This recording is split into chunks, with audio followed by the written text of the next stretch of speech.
Buenas tardes, mi nombre es Aaron Antonio Barnes Peralta y soy del Salón N1F. Ataque de Polonia. La invasión alemana a Polonia se dio el 1 de septiembre de 1939. Esta guerra ha sido considerada por muchos el detonante de la Segunda Guerra Mundial, ya que con ella se dio inicio a la Segunda Guerra Mundial, por eso se le considera el detonante. Antes de eso, la cuestión de Polonia figuraba entre las cláusulas secretas del Pacto de No Agresión.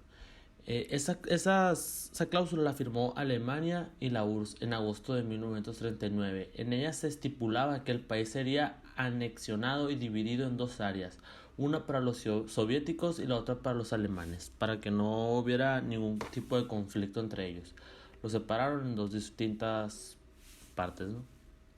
El 1 de septiembre de 1939 el ejército alemán invadió Polonia por varios puntos del oeste. El 17 de ese mismo mes, tropas soviéticas atacaron por el este de Polonia. Fue rápidamente derrotada. Polonia no duró mucho porque les llegaron por ambos lados, pero para sorpresa de Hitler, 2 días más tarde, el Reino Unido y Francia se le unieron a Polonia en contra de ellos. Los alemanes habían roto el pacto de no agresión que habían firmado los alemanes y ellos, pues para no agredirse mutuamente, y pues los alemanes lo rompieron. Por eso Reino Unido y Francia se les unió a Polonia para poder ir contra los alemanes de Hitler. Hitler había cometido un error al pensar que, al igual que en sus acciones, no iba a tener consecuencias, o sea, que no, o sea, iba a conquistar Polonia y ahí va a quedar, pero no, o sea, se le unió Reino Unido y Francia y así se dio inicio a la Segunda Guerra Mundial. La invasión de Polonia, fue fulminante, en modo guerra relámpago, porque fue muy rápido todo. Las operaciones se desarrollaron tras un rapidísimo ataque por sorpresa en el que intervinieron fuerzas acorazadas y motorizadas, formadas por sólidas agrupaciones de carros de combate. Apoyados estrechamente por la aviación, los alemanes les llegaron con todo a Polonia, tanto por el este como por el oeste, con motos, con todo tipo de tropas. Estas formaciones irrumpieron en las líneas polacas, desarticulando las comunicaciones y tomando por sorpresa a los altos mandos del ejército.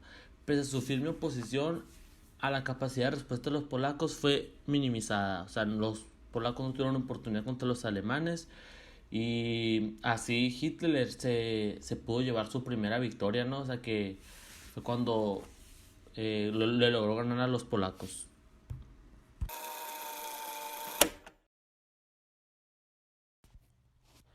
La Batalla de Francia, también conocida como la Caída de Francia, fue la invasión por parte de Alemania a Francia y a los Países Bajos en la Segunda Guerra Mundial.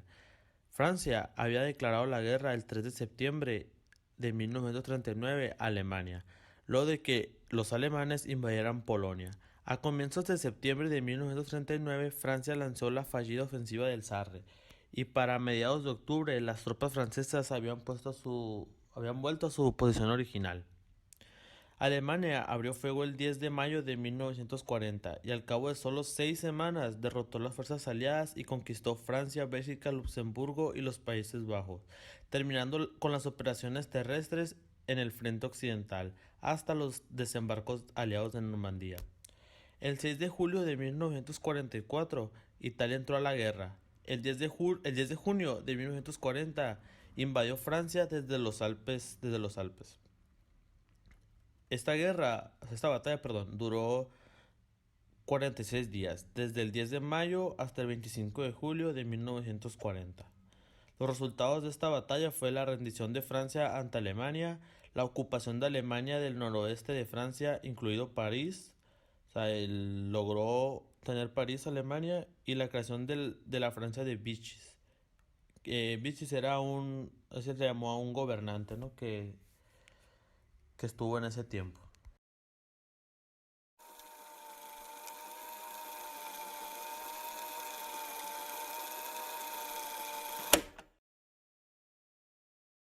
Buenas tardes, compañeros y maestra.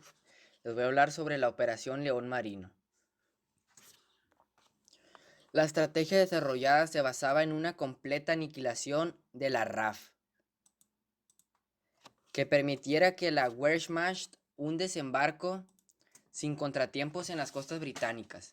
Para ello, Göring contaba con 3 flotas: la Luftflotte 5 con base en Noruega, la Luftflotte 2 en los Países Bajos y norte de Francia y la Luftflotte 3 establecida en el oeste del Sena. Estas 3 fuerzas contaban con unos 3.600 aviones, frente a los apenas 871 de la RAF. Hitler, confiado en la estrategia de Göring, ordenó a sus generales prepararse para la invasión a inicios del mes de junio. Como condición indispensable para el éxito, los jefes del ejército y la marina exigieron que la Luftwaffe debía atacar de modo constante e implacable durante los 3 primeros días seguidos para conseguir una superioridad aérea total en el sureste de Inglaterra. Una vez logrado esto, la unidad de paracaidistas de Kurt Student caería sobre Dover para establecer una gigantesca cabeza de puente y la Kriegsmarine comenzaría con el traslado de las fuerzas terrestres por vía marítima, contando que ya no habría amenaza británica desde el aire.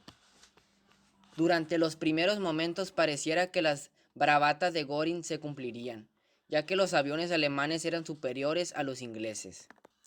Los pilotos alemanes estaban muy bien entrenados y tenían bastante experiencia, mientras que los pilotos ingleses eran jóvenes de 20 o 21 años sin ninguna experiencia en combate.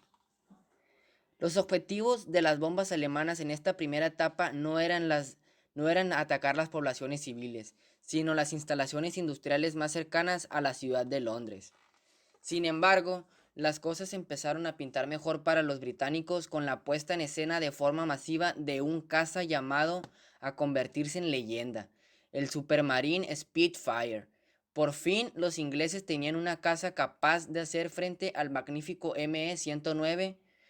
El Spitfire, aparte de ser un avión muy maniobrable y muy bien armado, poseía una velocidad superior a la del ME-109, permitiéndoles a los pilotos ingleses huir del combate cuando la situación les era desfavorable.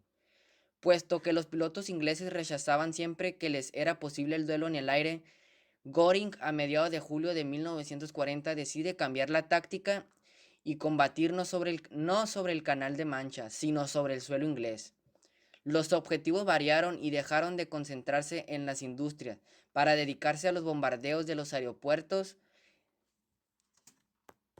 Los aviones ingleses eran más sencillos de destruir si se les impactaba antes de haber despegado. El inicio de esta nueva operación denominada Día del Águila por Göring comenzó el 15 de agosto de 1940 y los nazis contaban con más de 1.000 bombarderos y unos 700 cazas que despegaron hacia el suelo inglés con más de 2.119 acciones en aquel día. Tras este primer día de operaciones, 40 aviones alemanes fueron derribados, pero las consecuencias del bombardeo fueron horribles. Decenas de aviones destruidos en tierra, sin contar con los derribados por la caza alemana.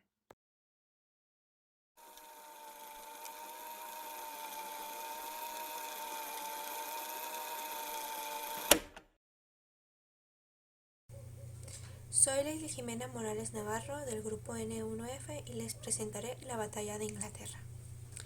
Tras la evacuación de las tropas británicas en Dúnker y la derrota francesa, era bastante obvio que el siguiente paso que haría Hitler sería la conquista de las islas británicas. Sin embargo, la superioridad de la marina británica sobre la alemana alejaba el peligro de un desembarco inmediato. En julio de 1940 se iniciaba el Blitz, una batalla fundamentalmente aérea en la que las grandes formaciones de aviones alemanes llevaron a cabo constantes incursiones en el territorio británico. Las principales ciudades del Reino Unido, especialmente Londres, fueron bombardeadas. Los objetivos no solo eran militares, sino también y esencialmente eran los civiles. Los bombardeos se desarrollaron con la pretensión de desmoralizar a los británicos y forzar la capitulación del gobierno. Londres, Coventry, Liverpool y Portsmouth y otras ciudades importantes sufrieron grandes desperfectos. La población civil tuvo unas numerosas bajas. El primer ministro británico Winston Churchill animó a la resistencia, dotándola de excelentes aparatos y con la ayuda del radar. Repelió con éxito las diversas oleadas de cazas y bombardeos alemanes, a lo que causó grandes pérdidas a este mismo. El gobierno alemán observaba con frustración cómo se alejaba la posibilidad de una fácil victoria en el cielo y con ello la invasión del único país capaz de hacerle frente a la maquinaria de guerra alemana. En octubre de 1940, tras la grave derrota sufrida el 15 de septiembre por la mayor concentración de aparatos alemanes que volaban hacia Londres, el alto mando alemán dio por concluidas las misiones aéreas, ya que estos ayudaron dando alimentos, medicamentos y equipamiento militar para poder dar una mejor solución a los problemas. La batalla de Inglaterra supuso un importante obstáculo en los cálculos expansionistas de Hitler. Abrió una importante brecha en el extremo occidental de Europa, al igual que había ocurrido en la Gran Guerra. Se vio envuelta en dos frentes. Las islas británicas se convertirían en un trampolín desde el que los aliados sofocarían el poder.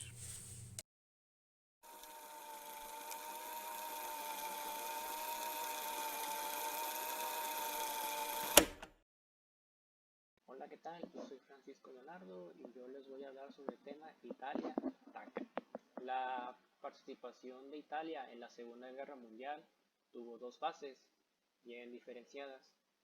Primero, a partir de junio de 1940, bajo el mando del dictador Benito Mussolini, luchó al lado de la Alemania nazi de Adolf Hitler contra Francia, el Reino Unido y los demás aliados. Estados Unidos, de igual forma, en 1940, Italia firmó el Pacto Tripartito, o mejor conocido como el Pacto de Eje de Berlín.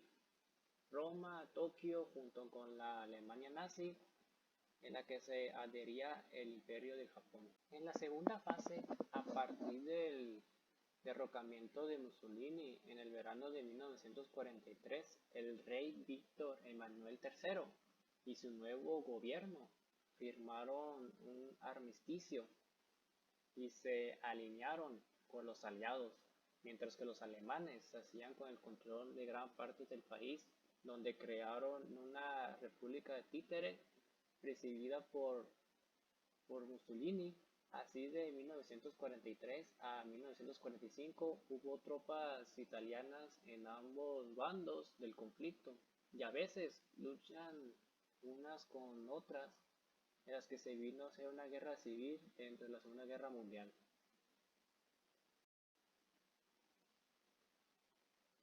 En los años 1930, Mussolini y Hitler empezaron a preparar a sus países para una guerra que pensaban que se desataría hacia 1942 o 1943.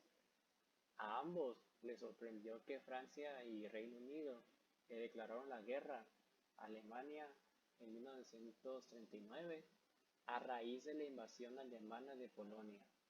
Por estas fechas, los aviones y blindados italianos eran muy inferiores a los aliados y el país solo tenía reservas de petróleo para unos meses.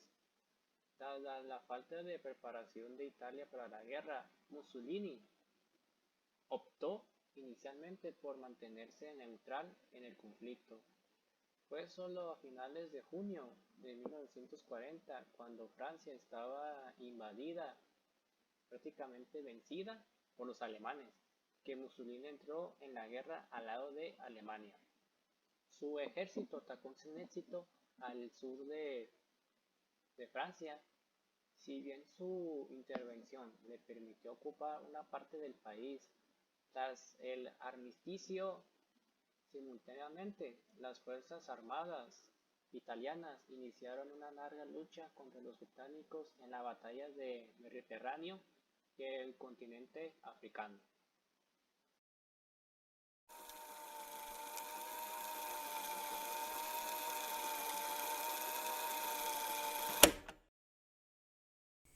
España fue el país neutral que más intervención bélica tuvo durante la Segunda Guerra Mundial. Bajo el nombre de División Azul y luchando al lado de las potencias del Eje, miles de voluntarios de la Falange y el ejército español marcharían a combatir contra el comunismo en Rusia, que a lo largo de una campaña que se prolongaría hasta 3 años.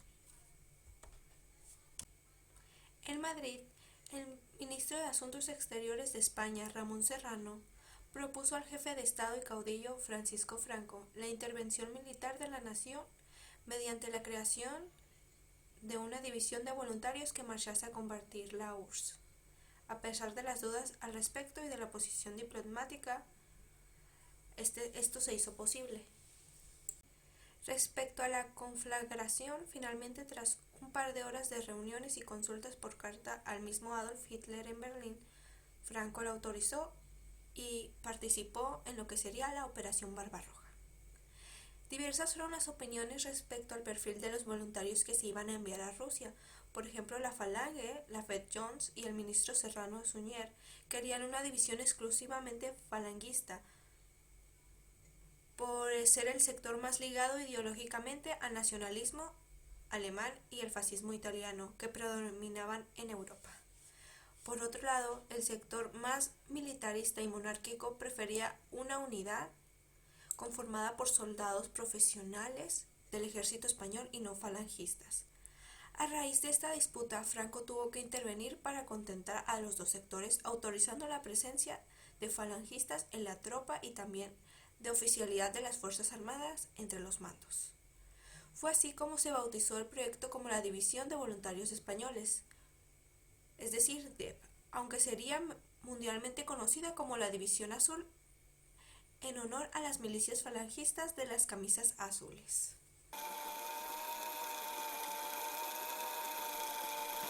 Yo voy a hablar sobre la Operación Barbarroja. Mi nombre es Campanininger José Ricardo. La Operación Barbarroja fue un movimiento realizado por Adolf Hitler para la invasión de Rusia durante la Segunda Guerra Mundial. Hitler encontró en muchos países objetos de conquista y territorios hacia los cuales expandir su poder. La idea expansionista del nacionalsocialismo fue una de las principales causas que movieron a Alemania a transformarse en el azote del continente. Uno de los objetivos de Hitler era, aparte de Polonia, Francia y demás, Rusia. La operación consistió en la ofensiva iniciada por Hitler para tomar posesión de varios territorios de la URSS y inició en junio del 41, bajo la sorpresa del eje soviético, haciendo que la URSS sufriera importantes bajas y perdiera territorios. La operación dio inicio una madrugada de junio, con 3 grandes ejércitos marchando hacia Leningrado, Moscú y Ucrania. La operación tomó por desprevenidos a las fuerzas soviéticas, quienes se vieron obligadas a retroceder y perder territorio. Tales expansiones se vieron truncadas ese mismo año por la coalición de diferentes elementos. Por un lado, las condiciones climáticas hicieron inviable todo intento de avance del ejército invasor. Por el otro, la participación de las fuerzas siberianas y otros dio pie a que los nazis retrocediesen. Los hechos, que más tarde se agruparían bajo el nombre de Operación Barbarroja, se organizaron de la siguiente manera. Junio del 1941, inicio de la invasión alemana en tierras soviéticas. Agosto del 41, el ejército nazi logra la posesión de varios territorios soviéticos. Septiembre del 41, el avance comienza a verse truncado por las condiciones climáticas adversas. Diciembre del 41, la operación sufre un previsible desenlace debido a las condiciones climáticas desfavorecedoras. Consecuencias de la Operación Barbarroja. La historia suele recordar a este como uno de los procedimientos militares con consecuencias más atroces para ambos lados de la contienda. Sus consecuencias se podrían medir principalmente a través de las siguientes cifras. Bajas alemanas, 839.355 soldados caídos. Bajas soviéticas, 4.473.820 bajas. Aunque la Operación Barbarroja terminó en fracaso para los alemanes y en una herida profundamente importante para el Estado y el pueblo ruso, tales eventos desembocaron en catalizar la participación de los rusos en la guerra. Por aquel entonces se estaba gestionando en Europa. Rusia se incorpora a las fuerzas aliadas durante la Segunda Guerra Mundial. Como acontecimiento histórico, la Operación Barbarroja tuvo un relevante impacto en la estabilidad de la Unión Soviética en su momento. Aunque los alemanes, como ya se dijo, sufrieron sus bajas, la peor parte la padeció la parte rusa.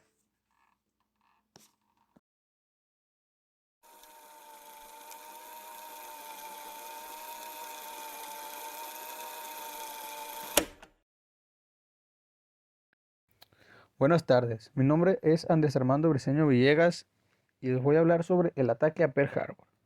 Primero que nada, ¿qué fue el ataque a Pearl Harbor? El ataque a Pearl Harbor fue una embestida militar sorpresa efectuada por la Armada Imperial Japonesa contra la base militar estadounidense ubicada en Pearl Harbor, Hawái, en el marco de la Segunda Guerra Mundial. Ocurrió el domingo 17 de diciembre de 1941. A partir del objetivo de estos japoneses de realizar una operación preventiva para impedir la intrusión de Estados Unidos con su flota marítima en las operaciones militares de Japón. El ataque comenzó por la mañana y fue realizado por más de 300 aeronaves japonesas, de las cuales 29 fueron derribadas. Por su parte, Estados Unidos tuvo una baja de casi 200 aeronaves y más de 2.400 muertos. Consecuentemente a esto, el día posterior al ataque, Estados Unidos le declaró la guerra al Imperio de Japón. Asimismo, el 11 de diciembre, y en contestación a las operaciones en contra de la potencia asiática, tanto la Alemania nazi como Italia le declararon la guerra a Estados Unidos, hecho que terminó de impulsar la entrada de este país a la Segunda Guerra Mundial. El ataque a Pearl Harbor fue llevado a corte de juicio de Tokio como un crimen de guerra, debido a que no se realizó ninguna declaración previa y sin ninguna advertencia evidente. El presidente Franklin D. Roosevelt calificó el 7 de diciembre de 1941 como una fecha que vivirá en la infamia. Las consecuencias del ataque fueron: a pocas horas después del ataque, los japoneses iniciaron un nuevo ataque que ocurrió en los territorios de Hong Kong, Filipinas. Así también el hundimiento de varios barcos. El 8 de diciembre, el Congreso de los Estados Unidos le declaró la guerra al Imperio de Japón, y por ello Roosevelt le decidió bombardear Tokio y censurar las críticas sobre la situación. Tanto Alemania nazi como Italia también le declararon la guerra a Estados Unidos, en defensiva a la declaración de guerra contra el país asiático. El ataque a Pearl Harbor fue el disparador que hizo que Estados Unidos participara finalmente en la Segunda Guerra Mundial.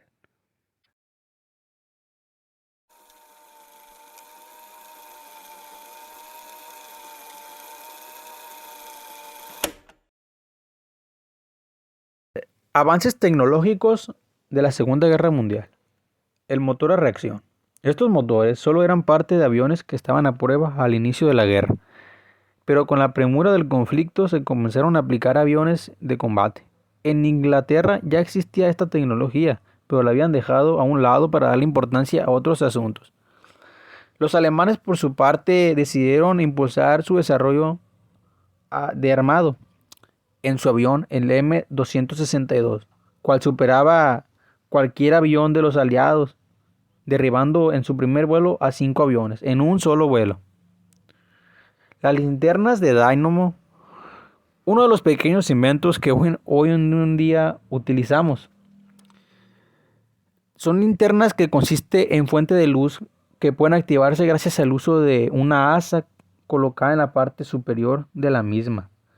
Fueron creadas para las tropas para poder iluminar su camino sin necesidad de baterías, fuego o aceite, debido al ruido que esto generaba. Estas linternas generaban un ruido que los alemanes llamaron gato exprimido, debido al ruido que las linternas hacían al ser accionadas. Otro papel muy importante y descubrimiento fue las cabinas presurizadas. Debido a los grandes riesgos que conlleva volar a una gran altitud, puede causar la descompresión más que nada. Los bombarderos eran equipados con máscaras de oxígeno.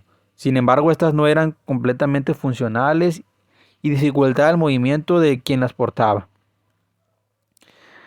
Por lo que los primeros fueron los estadounidenses en desarrollar el primer sistema de presión de cabina, con la selección de nariz y la cabina conectadas a la popa a través de un largo túnel todo presurizado. Estas estaban incluidas en los primeros aviones experimentales, hasta que se introdujo en el primer avión, el B-29, en 1944. Luego de la guerra, este sistema fue aplicado también en los aviones de pasajeros, ya que facilita la comodidad para los viajes de gran altura. El sistema de navegación. Estos fueron creados por los bombarderos, fueron precisos. Principalmente se usaron los sistemas OBO, los cuales estaban basados en radio, aunque solo se podían ser utilizados por cierta cantidad de aviones en cada oportunidad.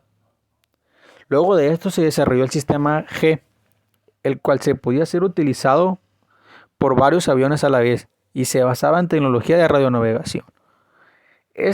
A través de radioimpulsos, ayudaba a los tripulantes a conocer la posición exacta de los otros aviones. Tenía un alcance de alrededor de 400 millas. Aunque no lo parezca, el caucho sintético ayudó mucho a los aliados, ya que estaban en problemas con respecto a la necesidad de conseguir caucho, pues ya que el ejército alemán controlaba la mayor cantidad de materiales. Ante este panorama había que conseguir una solución rápida para el problema, ya que aunque no lo parezca, era una necesidad para el transporte y traslado de equipo. Por esto, en 1940, el inventor Waldo desarrolló el Ameripol, un nuevo tipo de caucho sintético. Era más barato y más sencillo de hacer. Y esto pues benefició mucho a los aliados, ya que ayudó a satisfacer las necesidades de la guerra. El aceite. Con toda esta maquinaria en movimiento, la escasez de aceite era algo que se venía a venir. Era muy necesario para poder continuar en el conflicto armado, por lo que no tardaron en aparecer nuevas alternativas más baratas, pero funcionales, por parte de ambos bandos. Los alemanes, por su parte, desarrollaron un tipo de mezcla con ácido adípico con aceite de polietileno, mientras que los estadounidenses hicieron un nuevo tipo de aceite sintético, cual terminó facilitando el arranque de los aviones en invierno.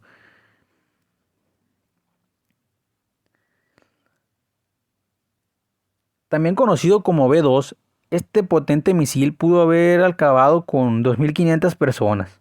El B-2 fue un avance científico y tecnológico. Su fabricación y su sistema fue una de las precursoras para la parte posterior de invento de los cohetes espaciales que nos llevaron a la Luna. También gracias a su novedosa tecnología sirvió como precursor de otras herramientas de control satelital, como Google y el GPS. Las comunicaciones satelitales. La más importante, en parecer, es la energía nuclear. Es quizás uno de los inventos más peligrosos para el mundo en la actualidad. Fue desarrollada durante la Segunda Guerra Mundial. A pesar de que su potencia se conocía desde antes del conflicto, no fue sino hasta 1945 cuando Estados Unidos demostró lo que realmente podía ser una bomba nuclear, lanzando 2 en Japón, específicamente en Hiroshima el 6 de agosto. Y 3 días después en Nagasaki. Si bien es cierto, hoy en día es utilizada de forma segura para producir energía eléctrica, su uso aún es bastante polémico debido a la gran cantidad de efectos negativos que esta conlleva. Otra de las más importantes es la computadora. Durante la Segunda Guerra Mundial las comunicaciones se hacían cada vez más difíciles, ya que la necesidad de decodificar códigos emitidos por Enigma, la cual desarrollaba durante la Primera Guerra Mundial. Estos contenían información acerca de ataques sorpresa, espías y muchas otras cosas que ayudarían a los aliados a ganar el enfrentamiento. Así es como aparece Alan Turing, un británico que desarrolló las primeras máquinas, las cuales lograban descifrar los códigos emitidos por los enigmas. Estas fueron destruidas luego de que terminó la guerra por orden del gobierno británico. Por el conocimiento estaba ahí. Así que Turing continuó desarrollando más ordenadores con nuevas capacidades, siempre apuntando hacia la inteligencia artificial.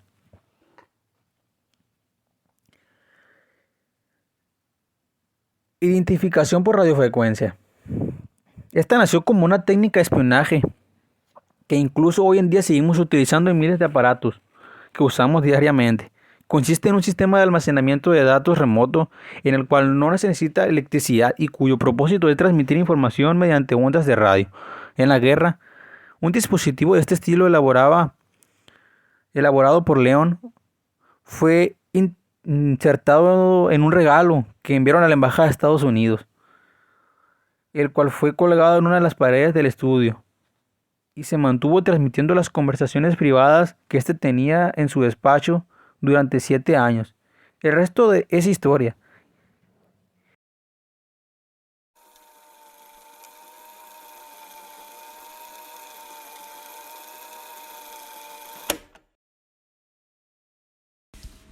El exterminio de los judíos, o también conocido como el Holocausto. En la primavera boreal de 1942, los alemanes comenzaron a deportar a los campos de exterminio a los judíos de Europa Central y Occidental. Juntaban a todos los judíos en trenes enormes y los transportaban a los campos de concentración para posteriormente ser exterminados. Bajo el mando de Alemania, las policías locales de Holanda, Bélgica y Francia ejecutaron las deportaciones. La mayoría de los judíos daneses fueron salvados por su misma población local, que los transportó en barcos a Suecia en fines de 1941 y principios de 1942. Los alemanes dieron el comienzo a las deportaciones de judíos en Europa Central y Occidental. Los deportaban y pues los mandaban a los campos de exterminio. Estas eran dirigidos por el Departamento de Asuntos Judíos de las SS, a cargo de Adolf Eichmann. Las operaciones de expulsión eran semejantes en casi todo el país y se basaban en base de engaños de las víctimas. Por lo común de las expulsiones se realizaban a través de los campos de tránsito y su ejecución hasta llegar a estas estaba a manos de los policías locales de Bélgica, de Holanda o de Francia. Los policías engañaban a los judíos, o sea, les ponían trampas y pues si veían que uno era judío, ¿no? Ellos mismos, los policías de esos países, los deportaban, ¿no? O sea, los agarraban y pues se los llevaban. En los países occidentales, los alemanes actuaron con cautela cuando se abocaron a la ejecución de su política antijudía, utilizando ardientes y los refugios para ellos. En Alemania no era fácil descubrir quiénes eran los judíos, que por lo común se parecían al resto de la población en su aspecto exterior y estilo de vida. O sea, los judíos lograban engañarse, o sea, camuflarse, se podría decir, para que no los detectaran, ¿no? Ya ves, o sea, se escondían en refugios para que no pudieran encontrarlos. En algunos países se consideraba la política nazi antijudía como parte de la política de ocupación del invasor, lo que provocaba el rechazo y en algunos casos evidenciaron sentimientos de identificación en los judíos perseguidos. Mucha gente se dio cuenta que lo que la policía antijudía era nazi, ¿no?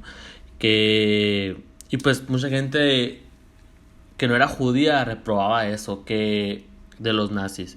Por eso mucha gente empezó a esconder a los judíos en sus propias casas, con tal de que no les hicieran nada, que siguieran vivos, pero pues no todos se salvaron de eso, ya ves, hubo muchas muertes sobre eso. Y si les gusta este tema, que la verdad es un tema muy interesante y triste, hay una película que se llama El niño de pijama de rayas. Está muy interesante por si la quieren ver.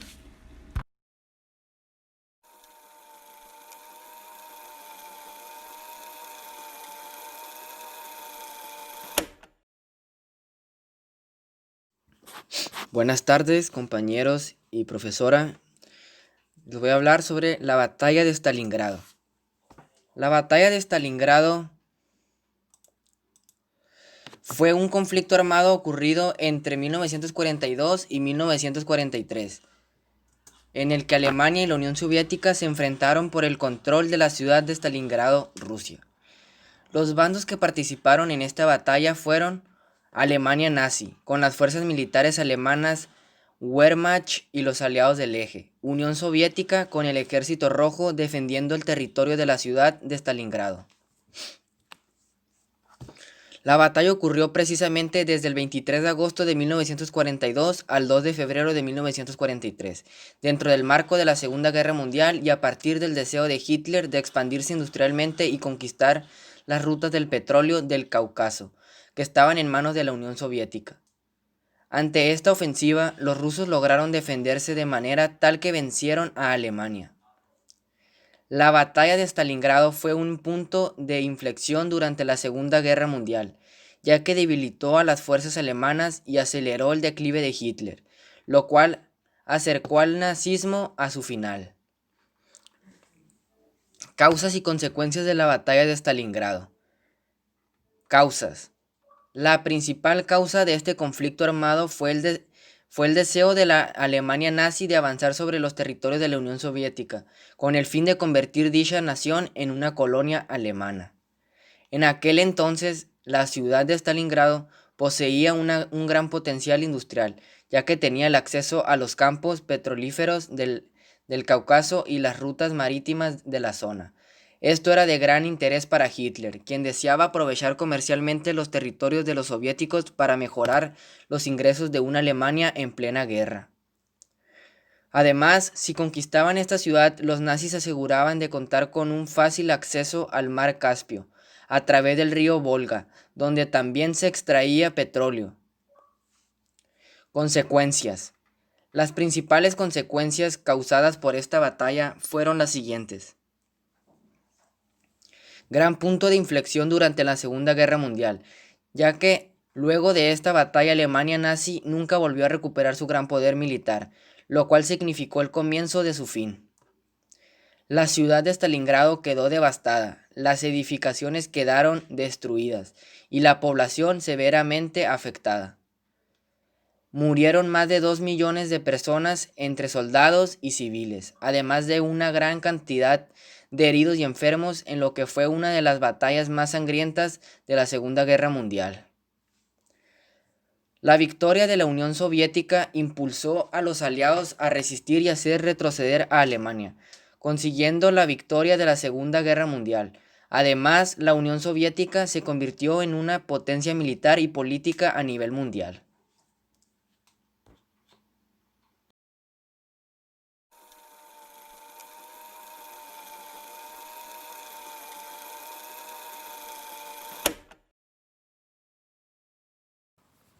El desembarco en Normandía. Realizado el día 6 de junio de 1944, puede considerarse una de las grandes epopeyas de guerras en la historia militar, tanto por la planificación, por los resultados estratégicos obtenidos, como el proceso de preparación, planificación y ejecución. Quizás lo más importante fue el acertado uso, concepto que marcó el futuro de operaciones militares, el accionar conjunto, usando el poder combinado que entrega el empleo de medios terrestres, marítimos y aéreos, bajo un único mando. La operación, el día D. En la madrugada del 6 de junio de 1944, designado como el día D, se inició el desembarco. Las divisiones aerotransportadas 82, 101, tomarían Saint-Mary para aislar la península de Cotentin.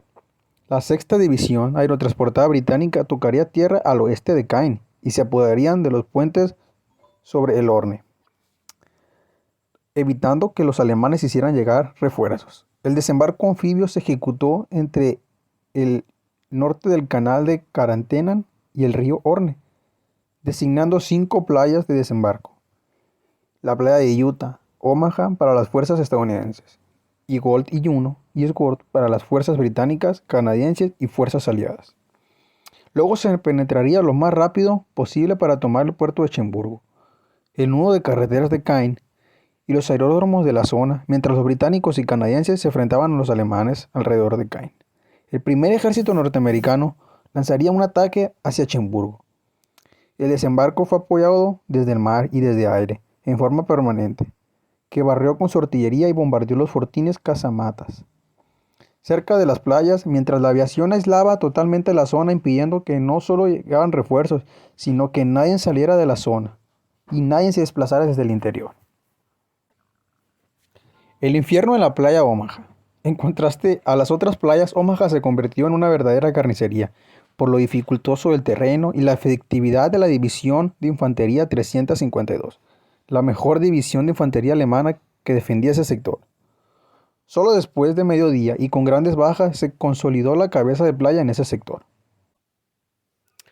Si queremos destacar algunos errores por parte de ambas fuerzas, podríamos decir que la decisión de Hitler de dividir las fuerzas Panzer fue excesiva para su derrota. Rommel creía que el desembarco debía ser detenido en las playas, por lo cual los Panzer deberían estar próximos a ellas. Las divisiones Panzer debían estar concentradas en lo profundo, para ocurrir al frente una vez que se detectara el centro de gravedad.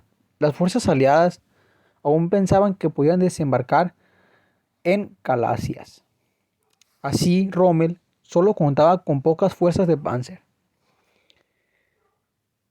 Hitler reservó la más importante bajo su mando, más a la profundidad.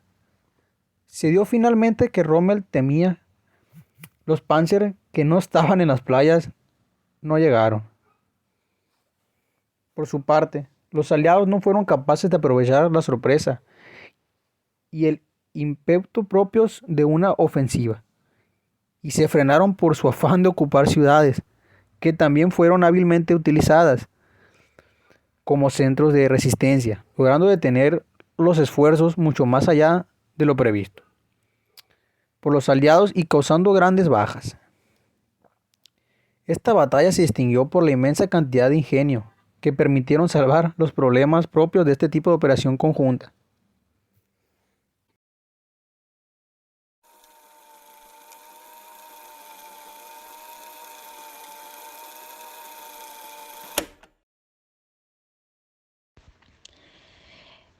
Buenas tardes, soy Jimena Miranda y les voy a hablar sobre el Escuadrón 201.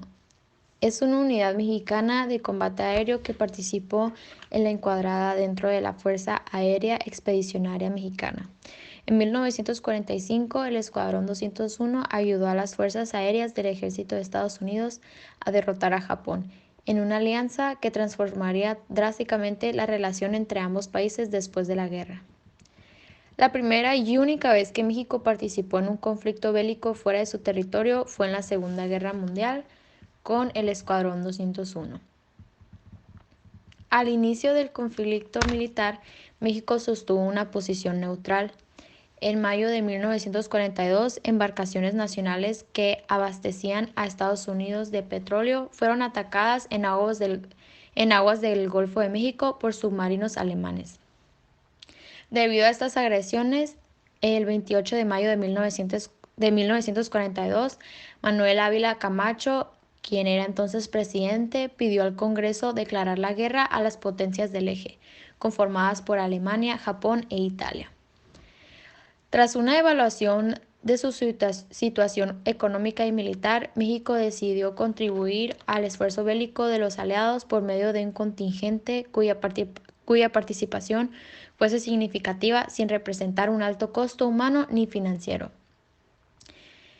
Además, en el país se hicieron simulacros de bombardeo, hubo apagones prolongados y se implementó el servicio militar nacional obligatorio. En febrero del 1942 se creó la Fuerza Aérea Mexicana y en mayo de ese mismo año se dio a conocer la intención de enviar tropas al frente, un total de 299 elementos. Entre ellos, los mejores pilotos aviadores fueron enviados a Estados Unidos para recibir entrenamiento. En diciembre de 1942, el Senado autorizó el envío de tropas para pelear en el exterior y se decidió que los efectivos enviados a Estados Unidos se convertirían en la Fuerza Aérea Expedicionaria Mexicana, dando lugar al Escuadrón de Pelea 201. El Escuadrón 201 voló más de 95 misiones de combate. Entre sus acciones destacan bombardeos en Luzón y Formosa para poder expulsar a los japoneses. Durante las misiones, 5 pilotos del grupo murieron. Uno fue derribado, otro se estrelló durante un combate y 3 se quedaron sin combustible y perecieron en el mar. La última misión del combate del Escuadrón 201 fue el 26 de agosto de 1945, cuando escoltaron un convoy al norte de Filipinas. Durante la participación de México en la Segunda Guerra Mundial, no solamente los pilotos se enfrascaron en combates, sino que también el personal de tierra llegó a pelear contra tropas japonesas.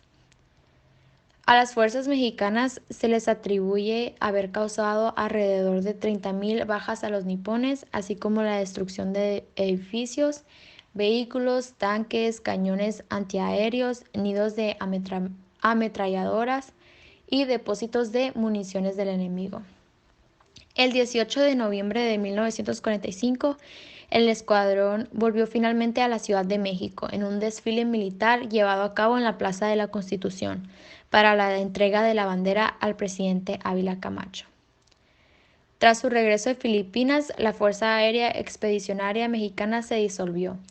Ahora en México, cada 2 de mayo se conmemora la muerte de los pilotos de la Fuerza Aérea Expedicionaria Mexicana.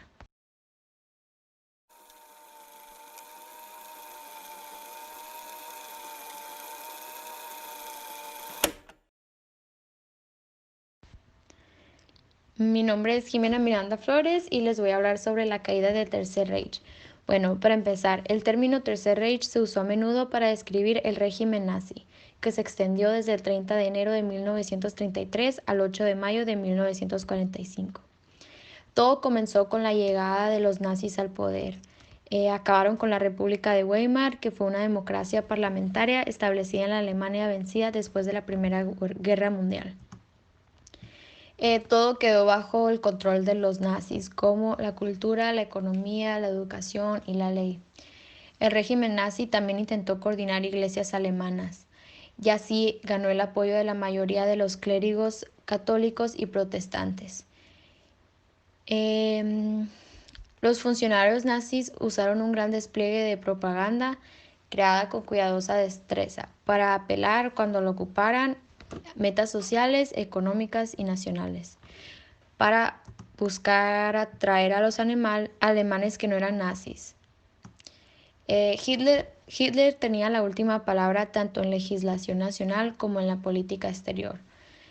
La política exterior nazi se guiaba por la creencia racista de que Alemania estaba destinada biológicamente a expandirse hacia el este mediante la fuerza militar y que una población alemana extendida y de raza superior debía establecer un gobierno permanente en Europa Oriental y en la Unión Soviética.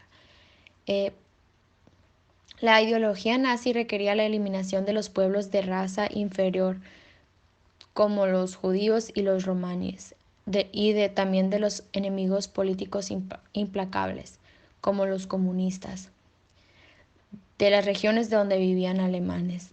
Durante la década de los 30, los líderes nazis desde el principio intentaron librar una guerra de aniquilación contra la Unión Soviética.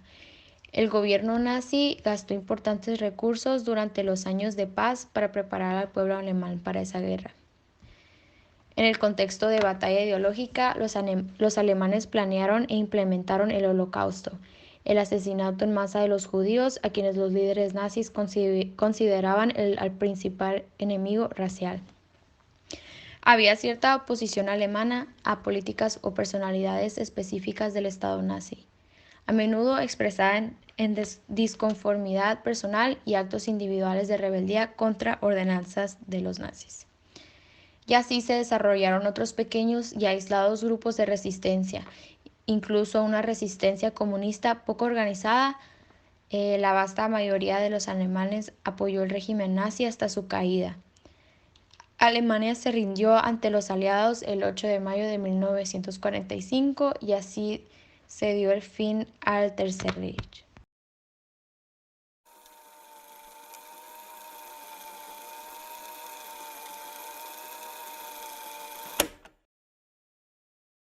Buenas tardes, soy Jimena Miranda y les voy a hablar sobre la rendición de Japón. Bueno, se produjo el 15 de agosto de 1945 en la Segunda Guerra Mundial y se firmó el 2 de septiembre de ese mismo año. Aceptaron la Declaración de Potsdam, firmada por Estados Unidos, Reino Unido, República de China y la Unión Soviética. Aquel documento daba por terminado un conflicto armado que había supuesto el fallecimiento de entre 50 y 70 millones de personas en todo el mundo.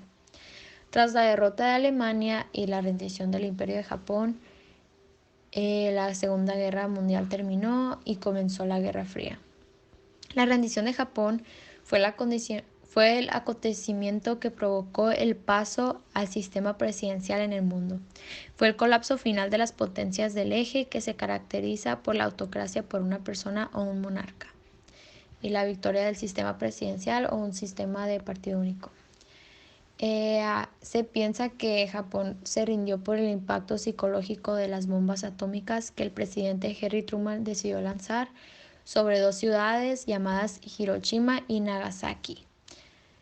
La estrategia era que el ataque causara tal shock entre la población y los mandatarios nipones que no hubiera otra salida que presentar la rendición incondicional.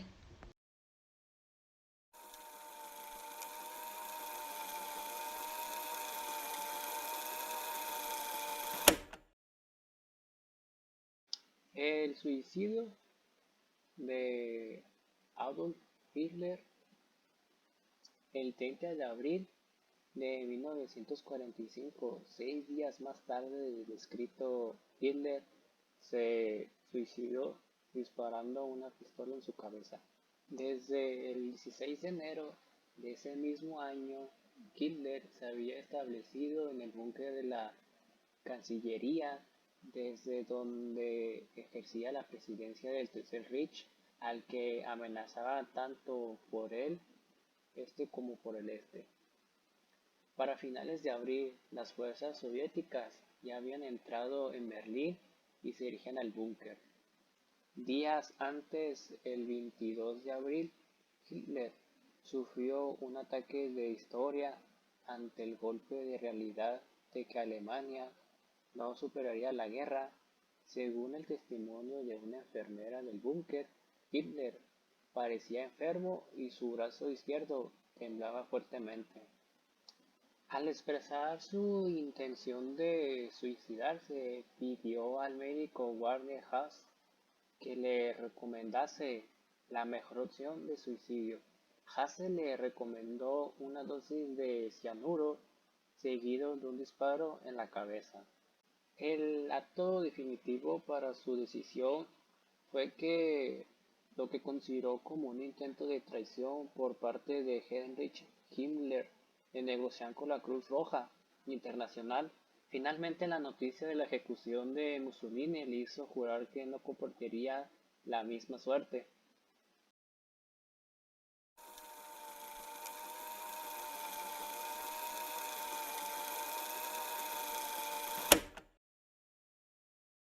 En conclusión, esta fue una etapa donde Hitler llevó a Alemania a ser una potencia en solo 6 años, con la ayuda del régimen nazi.